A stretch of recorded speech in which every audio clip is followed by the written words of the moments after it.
Hi ആൾ, സത്വ green Organics. കഴിഞ്ഞ വീഡിയോയിൽ നമ്മൾ പറഞ്ഞത് കസ്തൂരി മഞ്ഞൾ എങ്ങനെ തിരിച്ചറിയും എന്നുള്ളതാണ്. അപ്പോൾ പിന്നെ നിങ്ങൾക്കൊരു സംശയം ഉണ്ടായിരിക്കും, നമുക്ക് നമ്മുടെ കടകളിലൊക്കെ സുലഭമായി ലഭിക്കുന്ന ഈ മഞ്ഞ നിറത്തിലുള്ള ചെറിയ പാക്കറ്റുകളിൽ ലഭിക്കുന്ന വില കുറഞ്ഞ ആ പൊടി എന്താണെന്നുള്ളത്.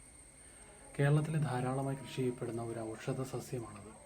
മഞ്ഞക്കൂവ എന്ന വിളിപ്പേരിൽ അറിയപ്പെടുന്ന ഇത് ഇന്ന് സാധാരണമായി ആളുകൾ മുഖക്കുരുവും മുഖത്തെ പാടുകൾ മാറുന്നതിനൊക്കെ ആയി മുഖത്ത് തേക്കാറുണ്ട്.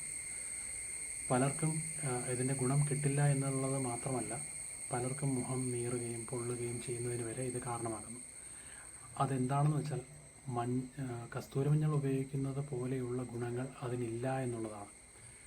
അപ്പോൾ തീർച്ചയായിട്ടും ഇങ്ങനെയുള്ള വീഡിയോകൾ നിങ്ങൾക്ക് അറിയുന്നതിലേക്കായി ഞങ്ങളുടെ ചാനൽ സബ്സ്ക്രൈബ് ചെയ്യുക, ഞങ്ങളെ ഫോളോ ചെയ്യുക.